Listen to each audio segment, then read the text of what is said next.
ঘোষণা করে দিলেন, ও এলাকার মানুষ, আমার সন্তানের জন্য একটা সুন্দরী মহিলা দেখো। এই রাজপ্রাসাদের সাথে যার মিল হবে এমন একটা সুন্দরী মহিলা দেখো। এলাকার মানুষ খুঁজে খুঁজে একটা সুন্দরী মহিলা বের করছেন।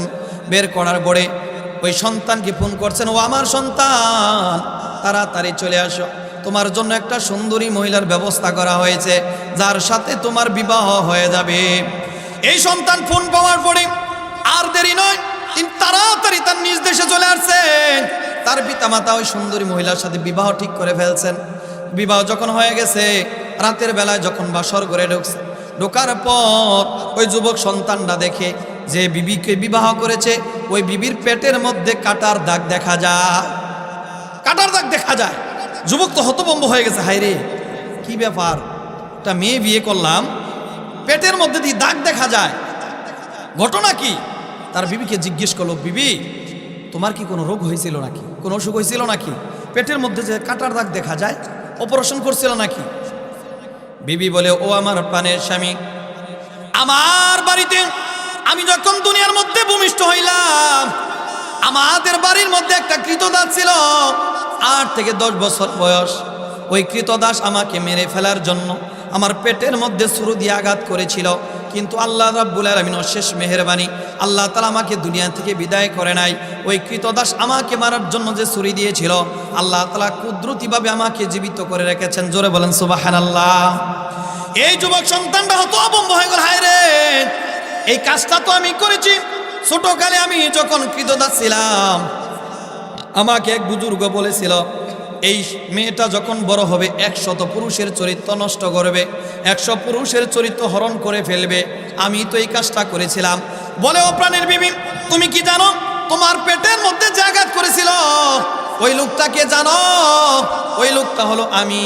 আমাকে এক বুজুর্গ বলেছিল যে তুমি নাকি বড় হওয়ার পরে 100 পুরুষের চরিত্র তুমি নষ্ট করে ফেলবা। ও প্রাণের বিবি গো, আমি জানতে চাই তুমি কি 100 পুরুষের চরিত্র নষ্ট করেছো কিনা?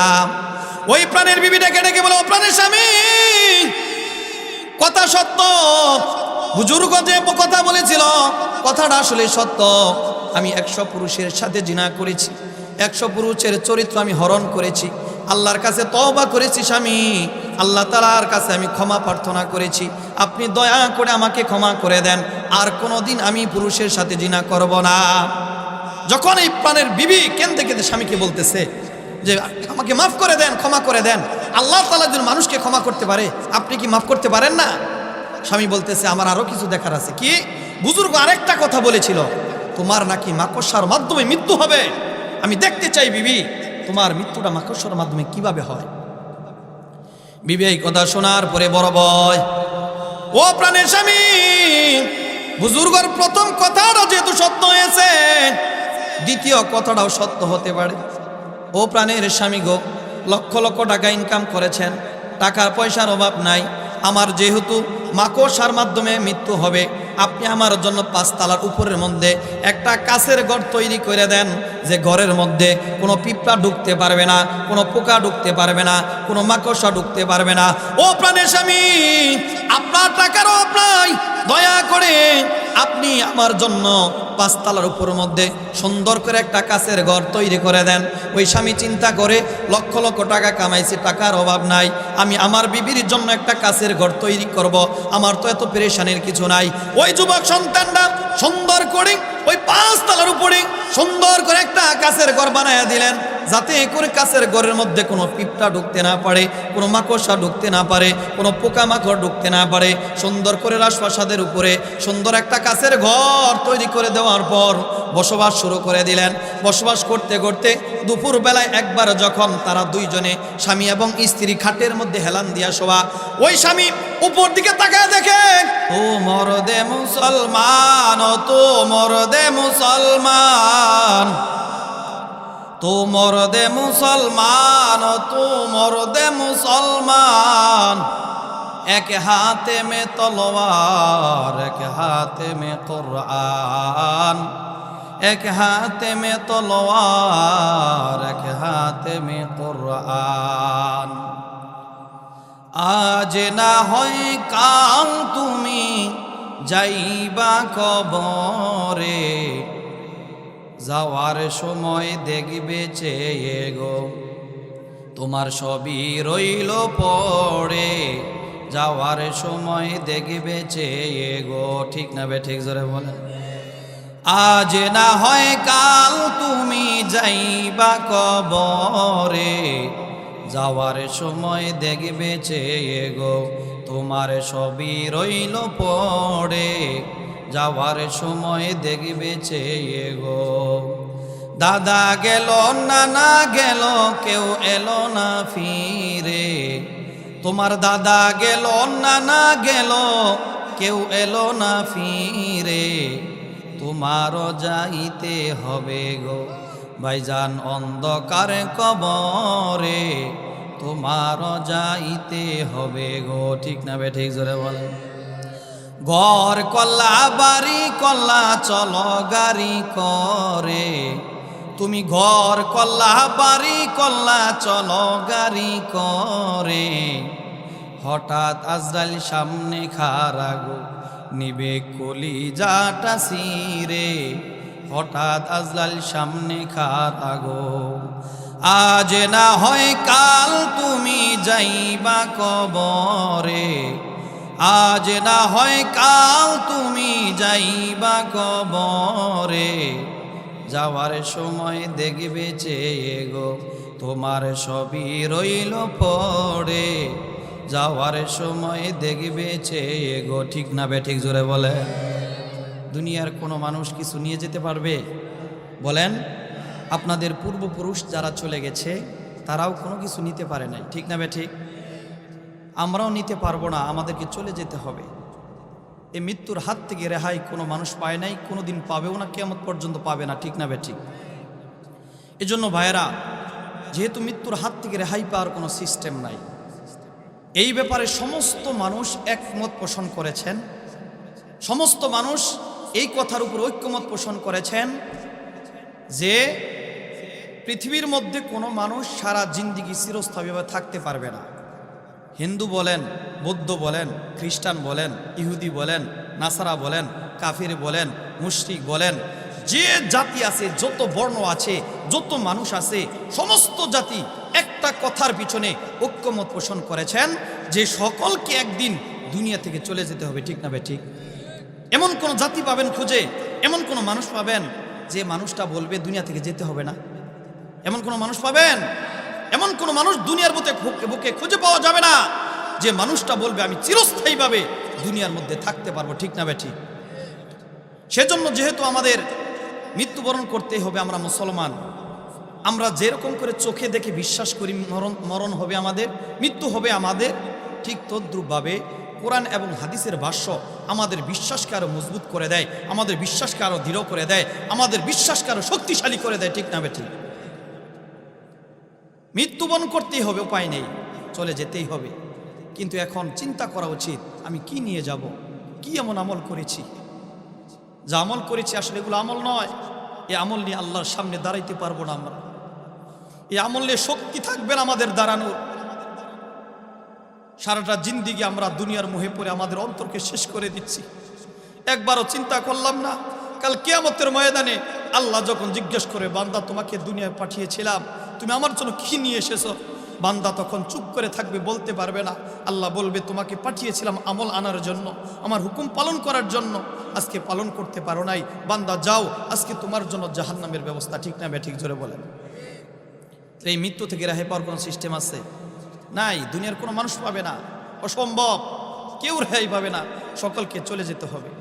এমনও মানুষ আছে দুনিয়ার মধ্যে মা বাবার লাশটা বাঁশবাগানে রেখে আসছে, বছরকে বছর চলে যায়, বছরকে বছর চলে যাচ্ছে, দিন চলে যাচ্ছে, কোনোদিন বাপ মার পাশে বসে এক ফোঁটা চোখের পানি কবরের পাশে দাঁড়াইয়া ফেলাইতে পারে না, এমন লোক আছে না নাই? হাজারো মানুষ আছে বাবা মা এত কষ্ট করে সন্তানের জন্য টাকা পয়সা পরিশ্রম করে বাড়ি গাড়ি করে দেওয়ার পরে, বিয়ে শাদী করিয়ে দেওয়ার পরে ওই সন্তান তার স্ত্রীকে নিয়ে সুখে স্বাচ্ছন্দ্যে তার জীবনটা কাটাচ্ছে। একবারও চিন্তা করলো না, হায় রে আমার বাবা এত মাথার গাম পায়ে ফেলে আমাদের জন্য যা কিছু করে গেছে, আমার বাবা দুনিয়া থেকে চলে গেছে, হায় রে বাবার পাশে গিয়া, বাবার কবরের পাশে গিয়ে যদি একটু মুনাজাত করে কান্নাকাটি করি, এরকম চিন্তা বুদ্ধি ছেলেদের মনের মধ্যে নাই। ঠিক না বেঠিক?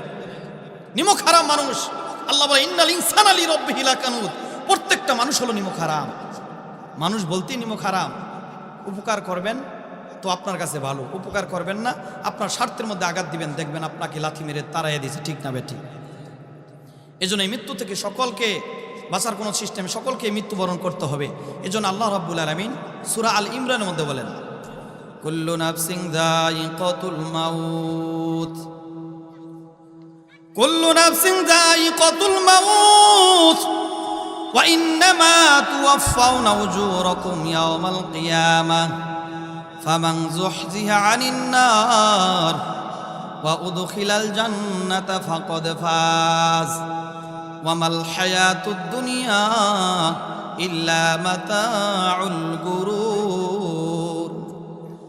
আল্লাহ রাব্বুল আলামিন বলেন, দুনিয়ার মানুষ শুনে নাও, কুল্লু নাফসিন যায়িকাতুল মাউত, প্রত্যেকটা প্রাণীকে মৃত্যুর স্বাদ গ্রহণ করতে হবে। তুমি যত বড়ই বড় লোক হও না কেন, যত বড় ক্ষমতার অধিকারী হও না কেন, যত বড় সরকারি চাকরি কর না কেন, এই মৃত্যুর হাত থেকে বান্দা তোমাকে কেউই বাঁচাইতে পারবে না, ঠিক না বেঠিক? জোরে বলেন। আল্লাহ রাব্বুল আলামিন বলেন ওয়া ইন্নামা তুওয়াফাউনা উজুরাকুম ইয়াওমাল কিয়ামাহ, ও দুনিয়ার মানুষ, কাল কিয়ামতের ময়দানে, যখন মুসিবতের ময়দানে বান্দাদেরকে আল্লাহ রাব্বুল আলামিন জাহান্নাম থেকে মুক্তি দিয়া উদখিলাল জান্নাতা ফাকাদ ফাজ, উদখিলাল জান্নাতা, জান্নাতের মধ্যে ঢুকায় দিবে, ফাকাদ ফাজ, ওই মানুষটাই হবে কাল কিয়ামতের ময়দানে সফলকামী, ঠিক না বেঠিক? জোরে বলেন। একটা মানুষের সফলতা কোথায়? যখন আমি পরকালে জাহান্নাম থেকে মুক্তি পেয়ে জান্নাতে ঢুকবো, তখন একটা মানুষের জীবনের সফলতা, ঠিক না বেঠিক? তাছাড়া একটা কুকুর একটা মানুষের থেকে ভালো, কুকুর ডেকে ডেকে মানুষকে বলে, ও মানুষ, তোমার থেকেও আমি ভালো। কেমনে ভালো? যদি তুমি কাল কিয়ামতের ময়দানে জাহান্নাম থেকে মুক্তি পাও, তাহলে আমি কুকুরের থেকে তুমি মানুষ ভালো। আর যদি জাহান্নাম থেকে কাল কিয়ামতের ময়দানে মুক্তি না পাও, তাহলে আমি কুকুরের থেকে মানুষ তুমি খারাপ, ঠিক না বেঠিক? জোরে বলেন। কারণ কুকুরে কোনো হিসাব নাই, কুকুরে হিসাব হবে না, মানুষের হিসাব হবে। আর হিসাব দেওয়ার পরে যদি মানুষ জাহান্নামে যায়, সে কুকুরের থেকে খারাপ না ভালো? আপনারাই বলেন, খারাপ না ভালো? খারাপ। কেন?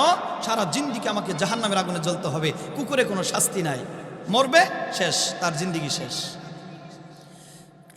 এজন্য আল্লাহ রাব্বুল আলামিন বলেন, দুনিয়ার মানুষ, তোমরা মৃত্যু থেকে যেহেতু বাঁচবা না, সেহেতু তোমরা আমল করে মরো, তোমাদের জিন্দিগি সুন্দর করে সাজাও, তাহলে তোমরা সফলতার দ্বার প্রান্তে যেতে পারবে, ঠিক না বেঠিক?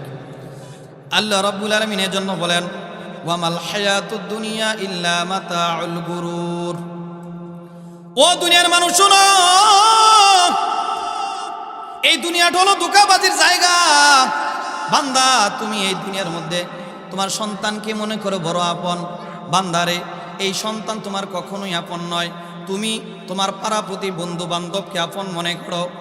না রে বান্দা, না, এই বন্ধু বান্ধবও কিন্তু তোমার আপন নয়। আজকে যদি বন্ধুর স্বার্থের মধ্যে আঘাত দিয়ে দাও, ওই বন্ধু তোমাকে লাথি দিতে দেরি করবে না, ঠিক না বেঠিক? জোরে বলেন। আজকে যদি বন্ধুর স্বার্থের মধ্যে কেউ আঘাত দেয়, বলেন, বন্ধু আর বন্ধুকে চিনে না, ঠিক না বেঠিক? বন্ধু বন্ধুকে চিনে। একটু আঘাত দিয়ে দেখেন, 20 বছর তার সাথে চলছেন, 20 বছর পর হঠাৎ করে তার সাথে একটু মনোমালিন্য হয়ে গেছে, দেখবেন আপনাকে চিরশত্রু মনে করবে। 20 বছরের সম্পর্ক 1 মিনিটের মধ্যে বাদ দিয়ে দিবে, ঠিক না বেঠিক? জোরে বলেন।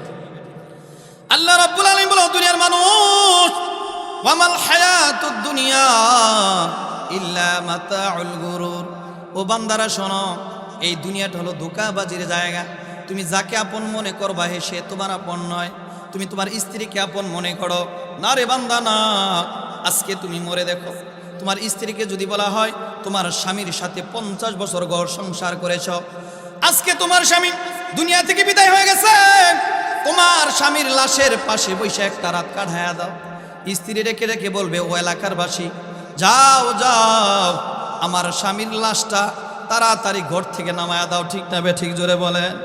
এজন্য আল্লাহ রাব্বুল আলামিন বলেন ওয়া মাল হায়াতুদ দুনিয়া ইল্লা মাতাউল গুরুর।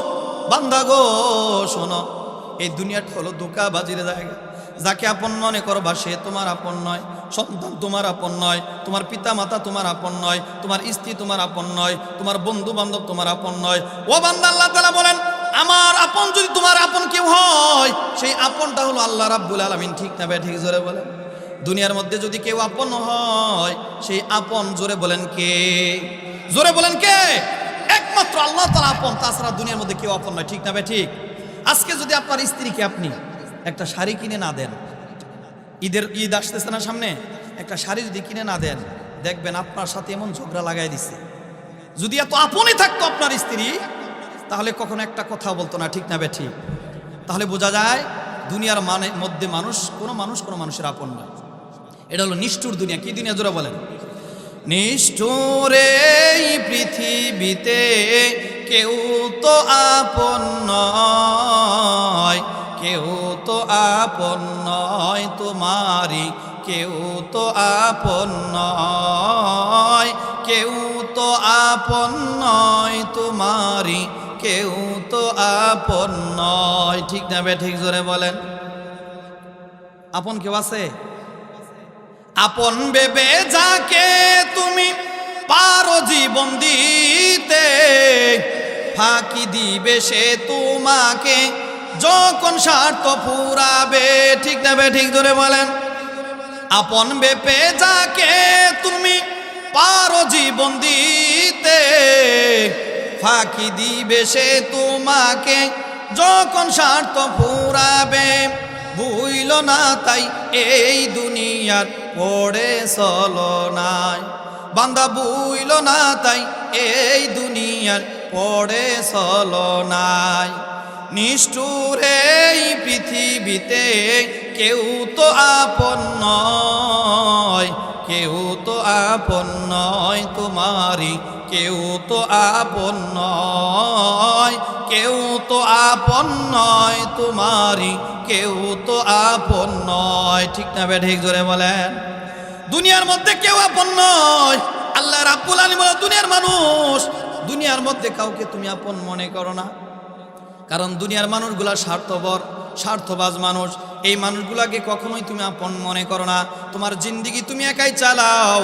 বান্দা সুন্দরভাবে আমল করে বান্দা কবরে যদি তুমি আসতে পারো, তুমি আসতে দেরি হবে, আমি আল্লাহ জান্নাতের গেট খুলতে দেরি করব না। জোরে বলেন সুবহানাল্লাহ।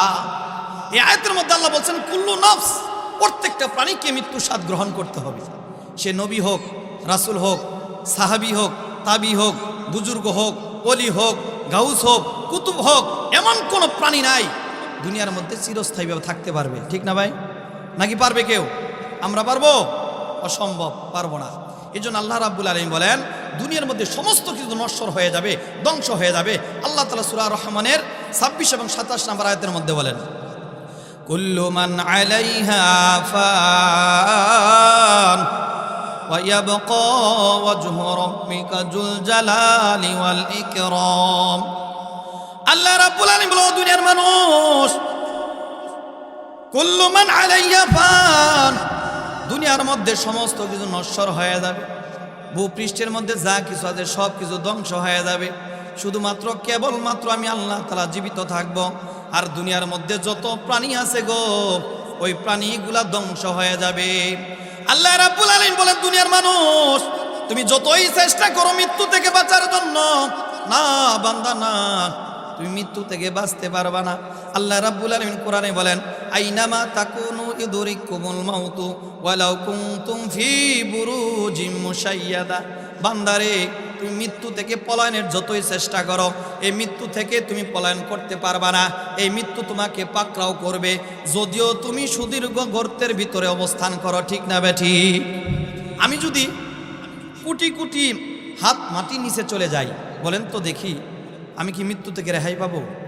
কিন্তু এমনও কিছু বান্দা দুনিয়া থেকে চলে গেছে যারা কাচের ঘর তৈরি করেছিল মৃত্যু থেকে রেহাই পাওয়ার জন্য। কিসের ঘর? কাচের ঘর, যাতে করে কাচের ঘরের মধ্যে কোনো একটা পিঁপড়া না ঢুকতে পারে, কোনো পোকা ঢুকতে না পারে, কোনো একটা প্রজাপতি যাতে ঢুকতে না পারে, এমন একটা আকৃতি, এমন একটা ইতিহাস দুনিয়ার মধ্যে করে গিয়েছিলেন। তারপরেও সে মৃত্যু থেকে বাঁচতে পারে না। এটা কি সম্ভব বলেন? যেখানেই থাকি সেখানে কাজরাইল যেতে পারে না। এক এলাকার মধ্যে একটা মনিব ছিল, মহিলা মনিব, লক্ষ লক্ষ টাকার মালিক। তার একটা গোলাম ছিল কৃতদাস, বয়স হলো 8 থেকে 10 বছর। জোরে বলেন কয় বছর? জোরে বলেন কয় বছর? 8 থেকে 10 বছর বাচ্চা ছেলে, কৃতদাস। ওই মহিলার পেটের মধ্যে যখন সন্তান আসলো, ওই সন্তানটা যখন ভূমিষ্ঠ হবে, ভূমিষ্ঠ হওয়ার সময় তখন তার কৃতদাস যে 8-10 বছরের ছেলে তাকে বলো, যাও তুমি একটু পাশের বাড়ি থেকে আমার জন্য একটু আগুন নিয়ে আসো, কারণ প্রসব বেদনার সময় কিন্তু আগুন বড় উপকারী। দেখবেন বাচ্চা যখন ডেলিভারি হয় তখন ওই বাচ্চার নাভির মধ্যে মা চাচিরা সুন্দর করে একটা টোবলা করে আগুনের মধ্যে সেক দিয়া পরে নাভির মধ্যে দেয়, ঠিক না বে ঠিক? আপনারা দেখছেন নাকি এগুলা? আছে না এরকম গ্রামের মধ্যে? ওই রকম প্রসব বেদনার সময় আগুন বড় উপকারী। ওই গোলামকে বলো, এই কৃতদাস যাও, আমার সন্তান মনে হয় অল্প কিছুক্ষণের মধ্যে ডেলিভারি হবে, তুমি তাড়াতাড়ি একটু আগুনের জন্য যাও। বালকটা মনিবের কথা শুনে বাড়ির থেকে বের হইয়া আগুনের জন্য গেছে। যাইয়া দেখে এক বুজুর্গের সাথে তার সাক্ষাৎ। বিশাল বড় বুজুর্গ, পাগড়ি মাথায় দেওয়া, দাড়িগুলা সাদা। ওই বুজুর্গ সাথে সামনে পড়ে গেছে। ওই বুজুর্গ বলতেছে, ও বালক তুমি কোথায় যাও? বালক বলতেছে যে আমার মনিবের বাচ্চা হবে, এজন্য আগুন আনার জন্য আমি অন্য এলাকার মধ্যে যাই। এই বাচ্চাগুলো একটু ডিস্টার্ব করতেছে, মেহেরবানি করে সরাই দেন তো, কথা বলতে আমার সমস্যা হয়। ওই মনিব বাচ্চা ভূমিষ্ঠ করবে, এজন্য আমি আগুনের জন্য যাচ্ছি। বুজুর্গ বলে, তুমি হায় হায় কি কাজ করতেছো? আগুনের জন্য যাও? কার জন্য আগুনের জন্য যাও? এই মনিবের বাচ্চা যে হবে, এতক্ষণে তোমার মনিবের বাচ্চা হয়ে গেছে, কন্যা সন্তান। এই কন্যা সন্তান যদি বড় হয়, বড় হওয়ার পরে 100 পুরুষের সাথে জিনা করে 100 পুরুষের চরিত্র নষ্ট করে ফেলবে, তুমি কার জন্য আগুনের জন্য যাও? বালকটা এই কথা শোনার পরে রাগান্বিত হয়ে গেছে। বালক মনে মনে চিন্তা করে, কার জন্য আমি আগুন আনতে যাই?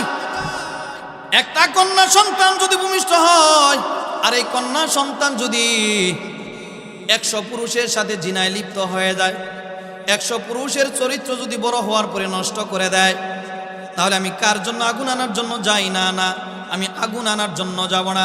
বুজুর্গ লোক যেহেতু বলেছে এই কন্যা সন্তান ভূমিষ্ঠ হওয়ার পরে 100 পুরুষের চরিত্রটা নষ্ট করে ফেলবে, আমি আগুন আনার জন্য যাব না।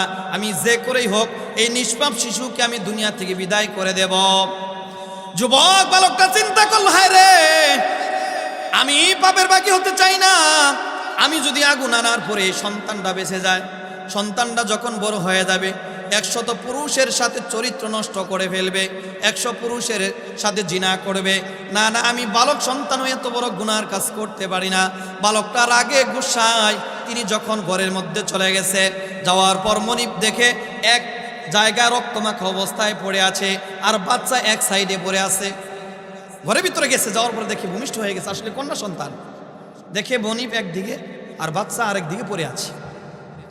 যুবক রাগে গুসায় ঘরের ভিতরে গেছে, কারণ এই বাচ্চা যদি বড় হয় 100 পুরুষের চরিত্র নষ্ট করবে, এরা তার বাঁচানো যায় না। ওই যুবক সন্তানরা হাতের মধ্যে একটা ছুরি নিছে। হাতের মধ্যে একটা ছুরি নেওয়ার পর ওই নিষ্পাপ শিশুর পেটের মধ্যে এমন ভাবে আঘাত করছে, আঘাত করার পরে সাথে সাথে নিষ্পাপ শিশুর বুড়িটা বের হয়ে গেছে। যুবক সন্তান বালকটা 8-10 বছরের বালক, তিনি চিন্তা করলেন, হায়রে, এত সুন্দর একটা নিষ্পাপ শিশুর পেটের মধ্যে আঘাত করলাম। মানুষকে যদি আমি বলি এই সন্তানটা বড় হওয়ার পরে 100 শিশুর 100 যুবকের চরিত্র নষ্ট করে ফেলবে, এই কথা কোনো মানুষ, এলাকার মানুষ বিশ্বাস করবে না। যাই দেখি ওই মুরব্বী লোকটাকে দেখা পাওয়া যায় কিনা, যে আমাকে বলেছে এই মেয়েটা বড় হওয়ার পরে 100 পুরুষের চরিত্র নষ্ট করে ফেলবে, দেখি সাক্ষী পাওয়া যায় কিনা। ওই বুজুর্গ লোকটা যদি বলে দেয়, এলাকার মানুষ বিশ্বাস করতে পারে। বালক সন্তান বলতেছে, কি করলাম আমি? ছুরি দিয়ে আঘাত করে ভুঁড়িটা বের করে ফেললাম, এই সন্তান তো আর বাঁচবে না। যাই দেখি একটা সাক্ষী পাওয়া যায় কিনা। ওই বুজুর্গ লোকটা যদি এলাকার মানুষকে বলে, তাহলে বিশ্বাস করতে পারে। আমার কথা তো কেউ বিশ্বাস করবো না, যে এই লোক, এই সন্তান হলো নিষ্পাপ, এটা কবে বড় হবে, কবে জিনা করবে, কবে চরিত্র নষ্ট করবে, এটা যদি কেউ কাউকে বলেন তো কেউ বিশ্বাস করবে? বালক তিনি বাইরে চলে গেছেন। যাওয়ার পরে ওই মুরব্বী লোকটাকে খুঁজতেছেন, যে তাকে এই কথা শিখাই দিচ্ছে। যায়া দেখে মুরব্বী লোক নাই, এলাকা তন্ন করে খুঁজছে। খোঁজার পরে মুরব্বী লোকের আর দেখা পায় না। বালকের বড় টেনশন, হাইরে, আমি মুরব্বীর কথা অনুযায়ী নিষ্পাপ শিশুর পেটের মধ্যে আঘাত করে বুড়ি বের করে ফেললাম। বালকের বড় টেনশন, বড় চিন্তা। বালক চিন্তা করে, হায়রে, এই মুরব্বীকে পাই না, সাক্ষী পাই না। আমি যদি এলাকার মধ্যে থাকি, মানুষ আমাকে বাঁচতে দিবে না। এই এলাকার মধ্যে আমি থাকতে চাই না, আমি এলাকা থেকে অন্য জায়গায় চলে যাব, না হলে আমার জীবনটা কেউ বাঁচাইতে পারবে না, আমি এলাকার মধ্যে থাকতে চাই না। ওই যুবকটা কোনো জায়গায় মুরব্বীকে দেখা না পাইয়া ওই যুবক সন্তানটা এই দেশ থেকে তার এলাকা থেকে অন্য দেশের মধ্যে চলে গেছে। এদিক থেকে আল্লাহ তাআলা কাজ, যে আল্লাহ তাআলা কাকে মারবেন কাকে জীবিত রাখবেন এই ক্ষমতা দুনিয়ার মানুষের আছে। আমি যতই চেষ্টা করি একটা মানুষকে মারার জন্য, আল্লাহ যদি হায়াত দিয়ে থাকে মরবে না বাঁচবে? জোরে বলো, মরবে না বাঁচবে? বাঁচবে। কেন? হায়াত হল আল্লাহ তাআলার কাছে। আল্লাহ রাব্বুল আলামিন এই দিক থেকে শিশুকে বাঁচায়া দিয়েছেন। আল্লাহ রাব্বুল আলামিন মানুষদেরকে জীবন দেওয়ার মালিক, মানুষদেরকে মৃত্যু দেওয়ার মালিক আমার আল্লাহ। এজন্য দেখবেন দুনিয়ার মধ্যে কিছু মানুষ আছে যাদেরকে হাসপাতাল থেকে ডাক্তার ফিরাইয়া দেয়, যাও তোমার বাবাকে ভালো মন্দ খাওয়াইয়া দাও, আর বাঁচবে না। কিন্তু বলেন তো দেখি, ওই রুগীকে যখন বাড়িতে পাঠাই দিল, এমনও হাজারো রুগী আছে বাড়িতে আসার পরে আবার ভালো হয়ে যায়। ঠিক না বে ঠিক? জোরে বলেন। আল্লাহ রাব্বুল আলামিন ও দুনিয়ার মানুষ, ডাক্তার যতই বলুক তুমি দুনিয়া থেকে চলে যাবা, বান্দারে হায়াত তো আমার কাছে, জীবন দেওয়ার মালিক আমি আল্লাহ। হাসপাতাল থেকে ফিরে আসছে মারা যাবে, না রে বান্দা, তোমার হায়াত আমি আল্লাহর কাছে, আমি আল্লাহ বাড়িতে আসার পরে সুস্থ করে দিয়েছি। জোরে বলেন সুবহানাল্লাহ। শুধু তাই নয় ভাইরা আমার, ময়মনসিংহ মুক্তাগাছার কাহিনী, এক বৃদ্ধ বাবাকে হাসপাতাল থেকে ঘুরিয়ে দিয়েছেন।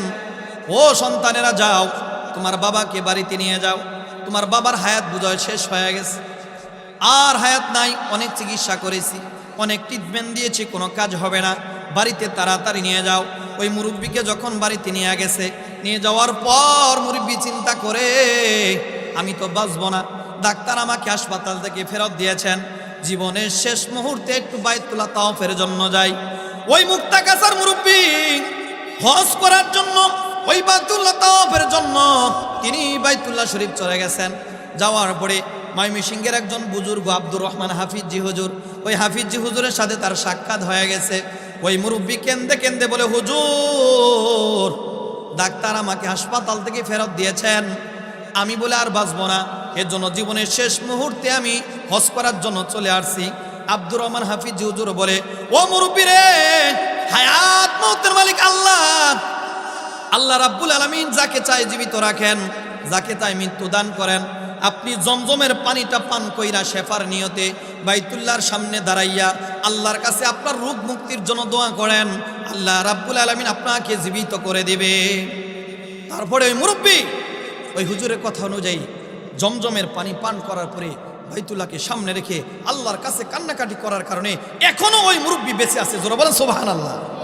তাহলে এখান থেকে কি বুঝতে পারি? এর তো বাস্তব ঘটনা যে জীবন দেওয়ার মালিক কে? জোরে বলেন আল্লাহ রাব্বুল আলামিন।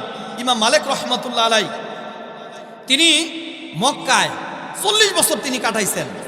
কাটানোর পরে শেষ বয়সে চিন্তা করলেন, আল্লাহ সারাটা জিন্দেগি তো মক্কার মধ্যে কাটাই দিলাম, আর বাকি জীবনটা বৃদ্ধ বয়সটা আমি মদিনার জমিনে কাটাবো, যাতে করে রাসূলের সাথে কাল কিয়ামতের ময়দানে রাসূলের রওজার পাশে দাফন করার পরে কাল কিয়ামতের ময়দানে যাতে রাসূলের সাথে আমি কাল কিয়ামতের ময়দানে উঠতে পারি।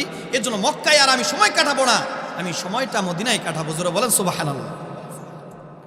ইমাম মালিক রহমাতুল্লাহি আলাই তিনি 40 বছর মক্কায় থাকার পরে শেষ বয়সে তিনি মদিনায় চলে গেলেন।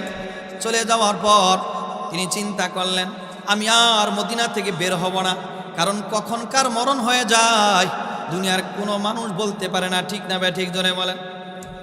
ইমাম মালিক রহমাতুল্লাহি আলাই তিনি চিন্তা করলেন, আমি মক্কা মদিনা থেকে আর বের হব না, যেহেতু মক্কার জমিনে আমি 40 বছর আমি সময় কাটাইছি, আমার শেষ মরণটা যাতে মদিনার জমিনের মধ্যে হয়, এজন্য আমি মদিনা থেকে বের হব না।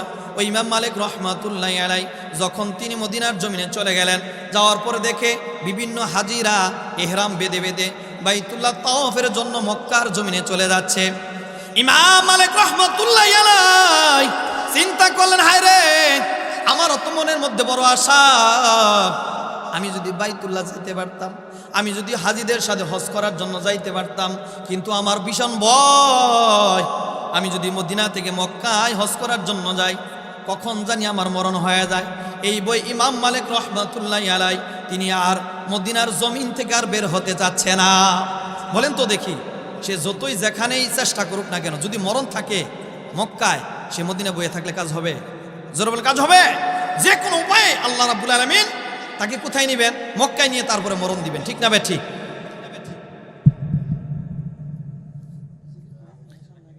জিকির করেন, একটু সামনে আগে আসেন। লা ইলাহা, জোরে লা ইলাহা। একটু আগে আসেন, মেহরবানি করে আগে আসেন।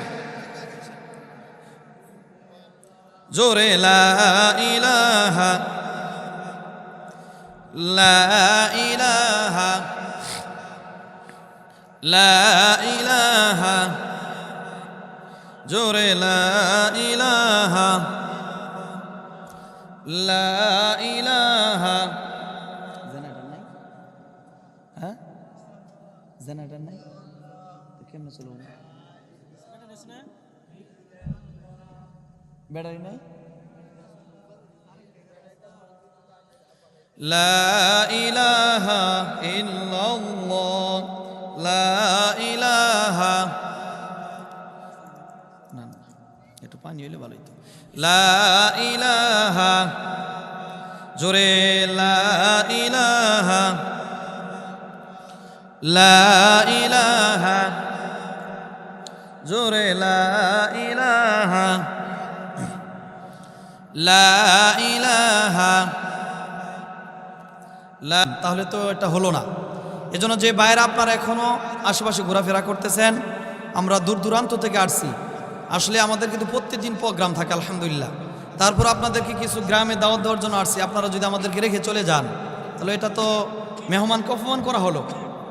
এজন্য মেহরবানি করে যারা আশেপাশে আছেন সকলে চলে আসুন। যাই হোক, আলহামদুলিল্লাহ।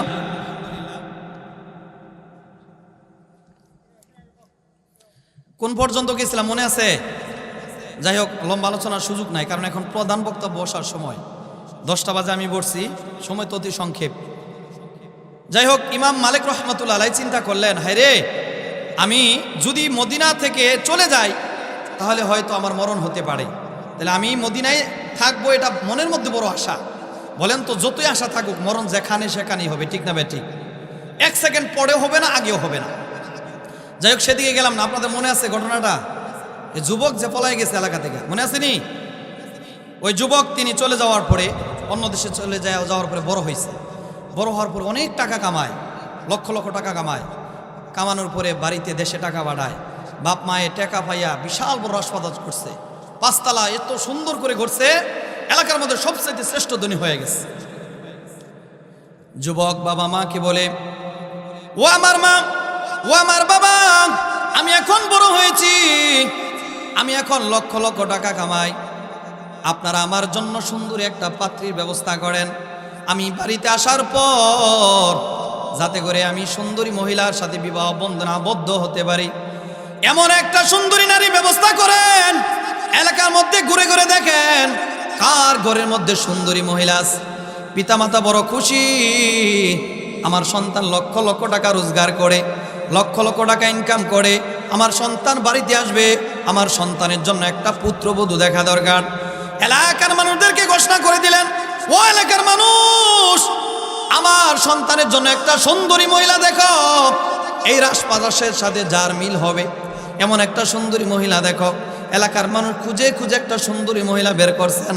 বের করার পরে ওই সন্তানকে ফোন করছেন, ও আমার সন্তান, তাড়াতাড়ি চলে আসো, তোমার জন্য একটা সুন্দরী মহিলার ব্যবস্থা করা হয়েছে, যার সাথে তোমার বিবাহ হয়ে যাবে। এই সন্তান ফোন পাওয়ার পরে আর দেরি নয়, তিনি তাড়াতাড়ি তার নিজ দেশে চলে আসছেন। তার পিতামাতা ওই সুন্দরী মহিলার সাথে বিবাহ ঠিক করে ফেলছেন। বিবাহ যখন হয়ে গেছে, রাতের বেলায় যখন বাসর ঘরে ঢুকছে, ঢোকার পর ওই যুবক সন্তানটা দেখে যে বিবিকে বিবাহ করেছে, ওই বিবির পেটের মধ্যে কাটার দাগ দেখা যায়। কাটার দাগ দেখা যায়। যুবক তো হতভম্ব হয়ে গেছে, হায় রে, কি ব্যাপার, একটা মেয়ে বিয়ে করলাম, পেটের মধ্যে দিয়ে দাগ দেখা যায়, ঘটনা কি? তার বিবিকে জিজ্ঞেস করলো, বিবি, তোমার কি কোনো রোগ হয়েছিল নাকি, কোনো অসুখ হয়েছিল নাকি?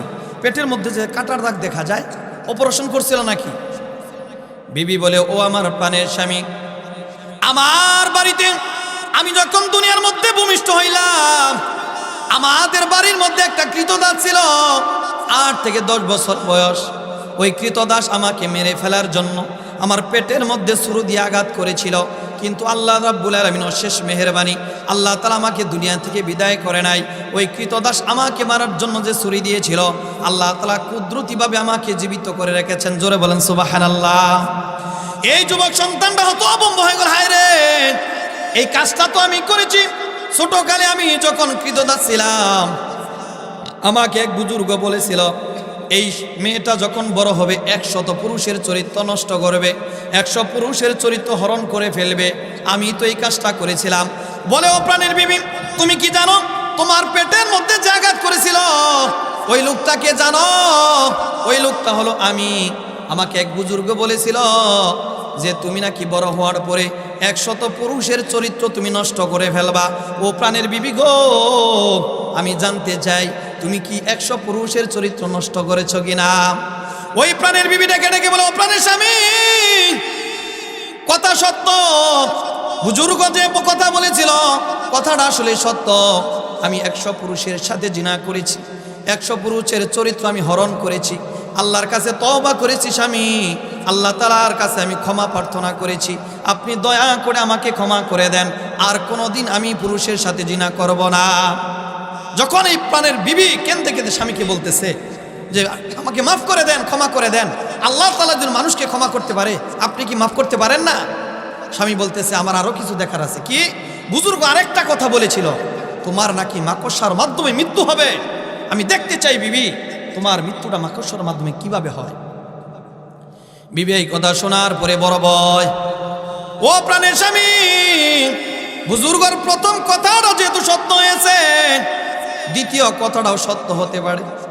ও প্রাণের স্বামী গো, লক্ষ লক্ষ টাকা ইনকাম করেছেন, টাকার পয়সার অভাব নাই। আমার যেহেতু মাকড়সার মাধ্যমে মৃত্যু হবে, আপনি আমার জন্য 5 তলার উপরের মধ্যে একটা কাচের ঘর তৈরি করে দেন, যে ঘরের মধ্যে কোনো পিঁপড়া ঢুকতে পারবে না, কোনো পোকা ঢুকতে পারবে না, কোনো মাকড়সা ঢুকতে পারবে না। ও প্রাণের স্বামী, আপনার টাকার অভাব নাই, দয়া করে আপনি আমার জন্য 5 তলার উপরের মধ্যে সুন্দর করে একটা কাচের ঘর তৈরি করে দেন। ওই স্বামী চিন্তা করে, লক্ষ লক্ষ টাকা কামাইছি, টাকার অভাব নাই, আমি আমার বিবির জন্য একটা কাচের ঘর তৈরি করব, আমার তো এত পেরেশানির কিছু নাই।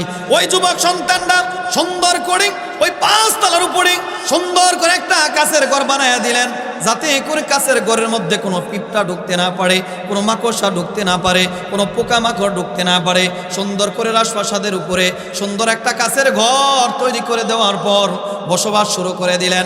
বসবাস করতে করতে দুপুর বেলায় একবার যখন তারা দুইজনে, স্বামী এবং স্ত্রী, খাটের মধ্যে হেলান দিয়া শোয়া, ওই স্বামী উপর দিকে তাকায় দেখে ওই ঘরের কোণার মধ্যে একটা মাকড়সা দেখা যায়। স্বামী লাফ দিয়ে দাঁড়ায় গেছে। ও প্রাণের বিবি গো, বুজুর্গ বলেছিল এই মাকড়সার মাধ্যমে তোমার মৃত্যু হবে।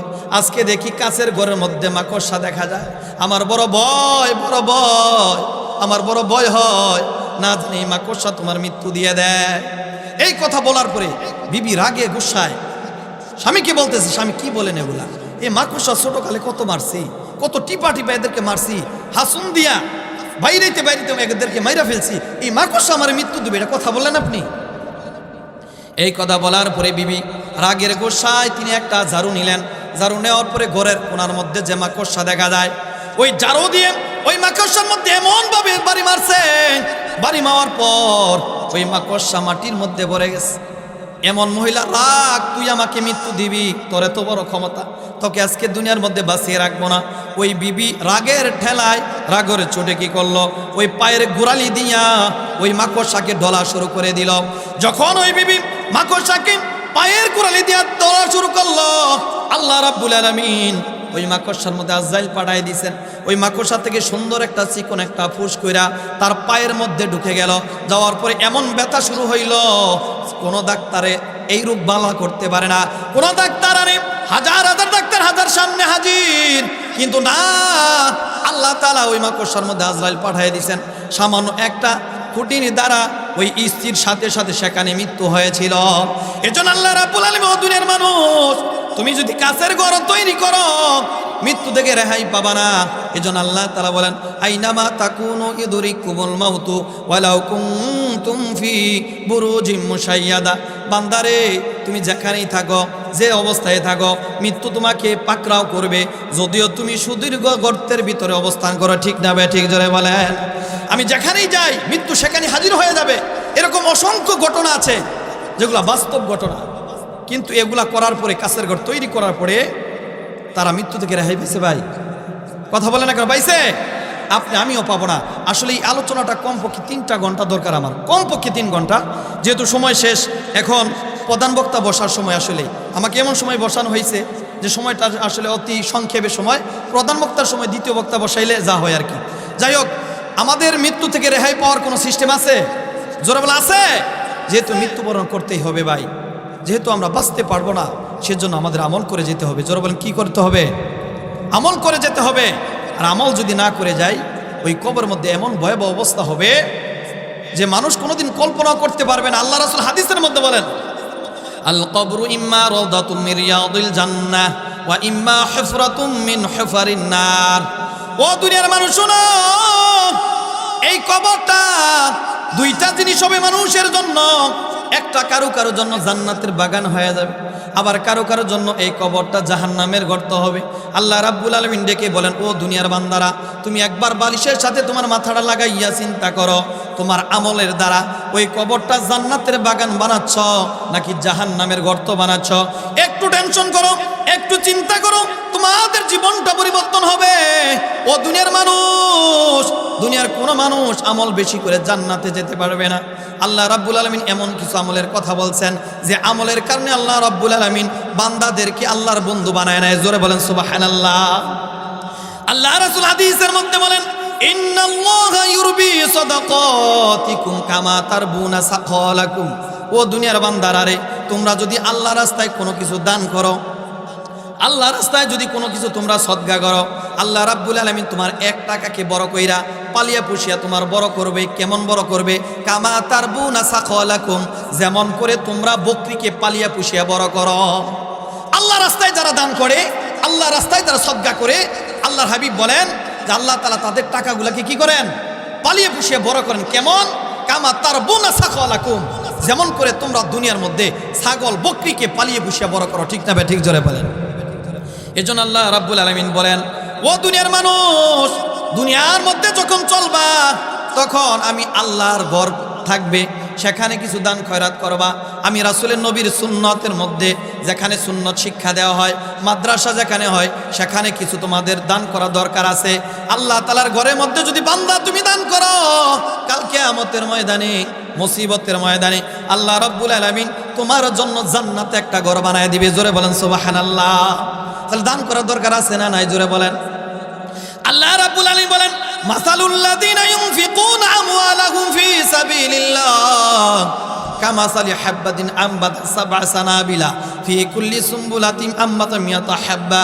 আল্লাহ রাব্বুল আলামিন বলে, ও দুনিয়ার বান্দারা, তোমরা যদি আল্লাহ রাস্তায় দান করো, এর উদাহরণ আল্লাহ তাআলা দিয়েছেন। যদি দুনিয়ার কোনো কৃষক একটা বীজ রোপণ করলো, একটা বীজে থেকে 7টা শীষ হইল, আর 7টা শীষের মধ্যে প্রত্যেকটা শীষের মধ্যে 100 করে দানা হইল। দুনিয়ার কোনো বান্দা যদি আল্লাহ তাআলার ঘরে 1 টাকা দান করে, আল্লাহ তাআলা একে দেয় 7, 7 হইল 700। আল্লাহ তাআলা কোরআনে বলেন মান জাআ বিল হাসানাতি ফালাউ আশরু আমসালিহা। আমি একটা নেকের বিনিময়ে আল্লাহ একটা নেক দেই না, একটা নেকের বিনিময়ে আমি আল্লাহ কমপক্ষে 10টা নেকি দিয়ে থাকি। জোরে বলেন সুবহানাল্লাহ। ও ভাইরা আমার, যদি 700কে 10 দিয়ে গুণ করা হয় 7000 হয়। দুনিয়ার কোনো বান্দা বর্তমান যুগে যদি আল্লাহর ঘরে 1 টাকা দান করে, আল্লাহ রাব্বুল আলামিন 1 টাকার বিনিময়ে 1 টাকার সওয়াব দেয় না, আল্লাহ তাআলা 1 টাকার বিনিময়ে 7000 টাকার সওয়াব দেয়। জোরে বলেন সুবহানাল্লাহ। এজন্য ভাইরা আমার, দান করার দরকার আছে না নাই? জোরে বলেন আছে না নাই? আমি এমন কিছু ভাই দেখতে চাই যারা কমপক্ষে 2000 করে টাকা আল্লাহর ঘরে দান করবেন। জীবনে বহুত টাকা অন্য জায়গায় খরচ করেছেন, বিড়ি খাইয়া অনেক টাকা ধ্বংস করছেন, পান খাইয়া অনেক টাকা ধ্বংস করছেন, চা খাইয়া অনেক টাকা ধ্বংস করছেন। বছর মধ্যে একটা মাহফিল, এত সুন্দর একটা ওয়াজ মাহফিল দিয়েছেন, এখানে যদি আমরা দান না করতে পারি, আল্লাহর কসম করে বলি, কাল কিয়ামতের ময়দানে, মুসিবতের ময়দানে সমস্ত মানুষগুলা যখন হাহাকার করবে, আল্লাহ রাব্বুল আলামিন বলবে, ও দুনিয়ার বান্দারা রে, বগা পশ্চিমপাড়া হাজীবাড়ি জামি মসজিদের উদ্যোগে একবার মাহফিল হয়েছিল বছরে, সেখানে বান্দা তুমি দান করতে পারো নাই, যাও রে বান্দা, আজকে তোমার আরশের নিচে ছায়া দেওয়া হবে না, ছায়া দেওয়া হবে না। যে আল্লাহ তাআলার ঘরের মধ্যে যারা সাহায্য না করবে, সহযোগিতা না করবে, ওই বান্দাদেরকে আল্লাহ রাব্বুল আলামিন কাল কিয়ামতের ময়দানে আরশের নিচে ছায়া দিবেন না। এজন্য দান করার দরকার আছে না নাই? এজন্য ভাই, আপনার আমার পিতামাতা অনেকের কবরে আছে, আজকে যদি আপনি আপনার পিতামাতার জন্য দান করেন, আপনার সন্তান, আপনি মৃত্যু হওয়ার পরে আপনার সন্তান আপনার জন্য দান করবে। আজকে যদি আপনি দান না করতে পারেন, আল্লাহর কসম করে বলি, আপনার সন্তান আপনার জন্য কবরে যাওয়ার পরে একটা টাকা দান করবে না। ঠিক না ঠিক জোরে বলেন। এই জন্য ভাইরা আমার, 2000 করে ইনশাল্লাহ আল্লাহর করে একটু নামটা লেখাই দেই, নগদ যে পারি কমপক্ষে 2000, গ্রামের মধ্যে বেশি চাইলাম না, অনেক টাকা অনেক বানে খরচ হয়ে যায়। কারণ একটা উদাহরণ নেন, আপনার হাতে ধরেন 10 টাকা আছে বা 5 কেজি একটা জিনিস আছে আপনার হাতের মধ্যে, আর সামনে আছে 10 কেজি, বলেন তো 5 কেজি যদি না ছাড়ি 10 কেজি নেওয়া সম্ভব? কথা বলেন না কেন সম্ভব? আল্লাহ রাব্বুল আলামিন বলেন, বান্দারে তুমি যদি 10 টাকা তোমার হাতে আছে, তুমি যদি আল্লাহর করে দান করো, আল্লাহ রাব্বুল আলামিন 10 টাকার বিনিময়ে আরো 10 টাকা তোমাকে দিয়ে দিবেন। তুমি যদি 20 টাকা দান করো, 40 টাকা বাবা, 40 টাকা দান করে 80 টাকা বাবা। বান্দা তুমি যত দান করবা, আমার আল্লাহ রাব্বুল আলামিন তোমাকে ততই দিবে। ঠিক না ঠিক জোরে বলেন। আল্লাহ রাসূল হাদিসের মধ্যে বলেন, as-সাদাকাতু তারুদ্দুল বালা ওয়া তাজিদুল ফিল উমরি। ও বান্দা, দান সদকার দ্বারা তোমার বালা মুসিবত দূর হয়ে যায় এবং তোমার আয়ুকে আল্লাহ তাআলা বৃদ্ধি করে দেয়। জোরে বলেন সুবহানাল্লাহ। আল্লাহ তাআলা দানের মাধ্যমে বিপদ আপদ দূর করে দেয় এবং আপনার আয়ুকে আল্লাহ তাআলা বৃদ্ধি করে দেয়।